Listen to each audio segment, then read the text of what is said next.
All right, so this is The Life of Chuck, the new film by Mike Flanagan, a filmmaker that I really, really love. He is one of my favorite directors working today.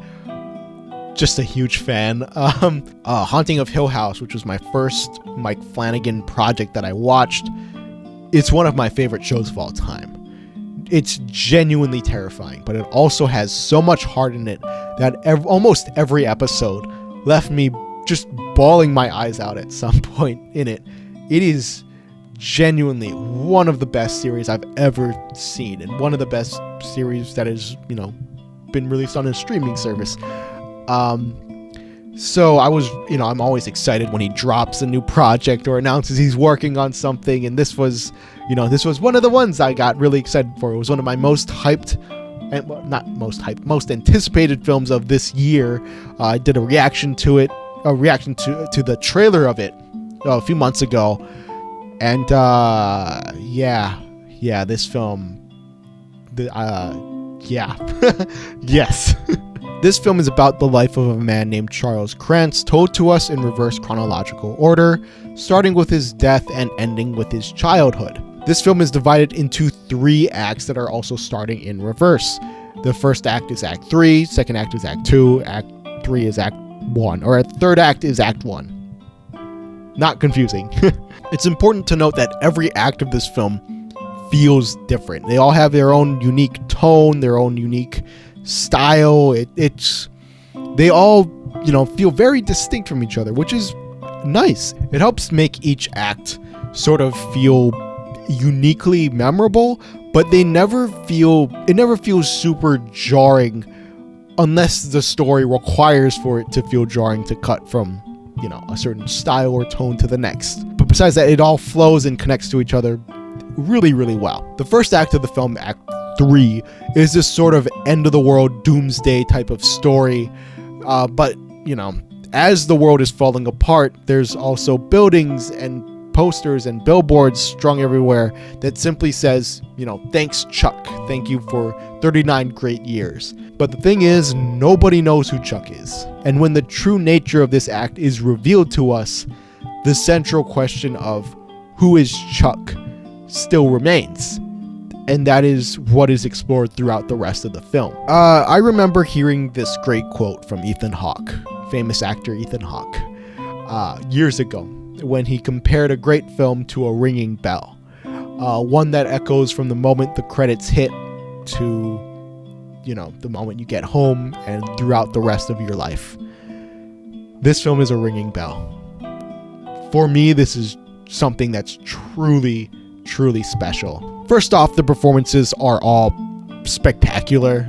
That's even spectacular might be too light of a word to describe the way I feel about some of these performances. But it's just a terrific ensemble cast. I mean, we got Tom Hiddleston, we got Karen Gillan, we got Nick Offerman, Mark Hamill, Mia Sara, Kate Siegel, Matthew Lillard, David Dastmalchian, and just so much more.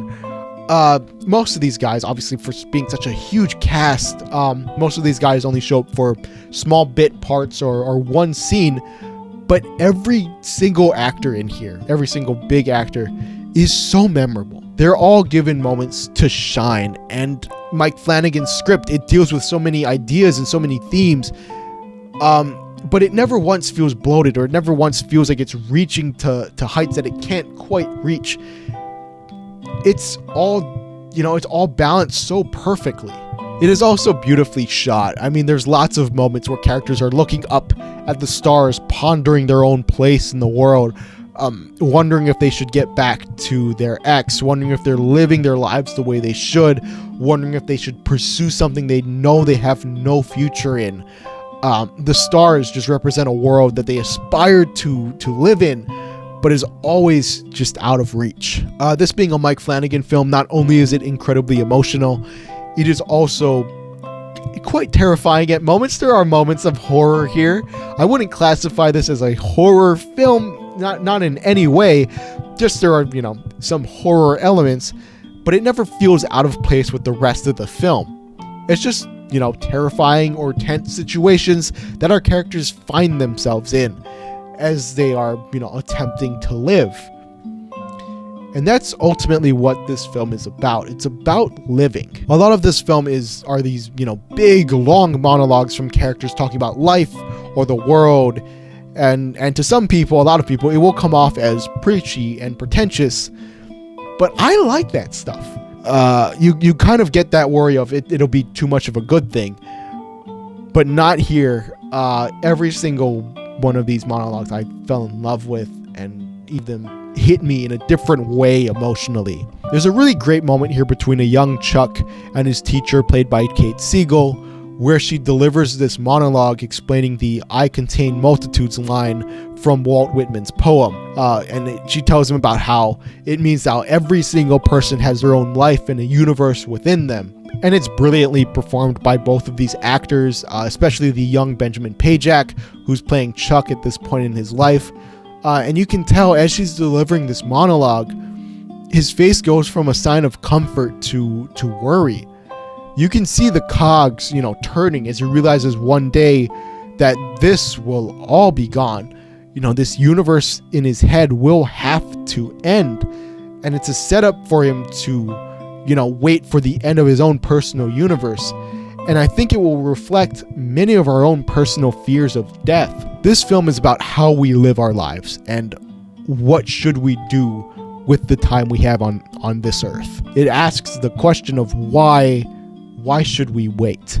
Why spend our lives waiting for the inevitable when we can make someone else's day brighter? Why wait when we can connect with another human being? Why wait and pass up an opportunity to be honest and to be true? I was left in a state of shock and awe by the time this film was done, and the film ends in a scene that I think will genuinely change the way people live their lives and think about life. I won't dare spoil it here, but please, if this film is playing near you, this is one I highly recommend that you check out. This is one of my absolute favorites of the year.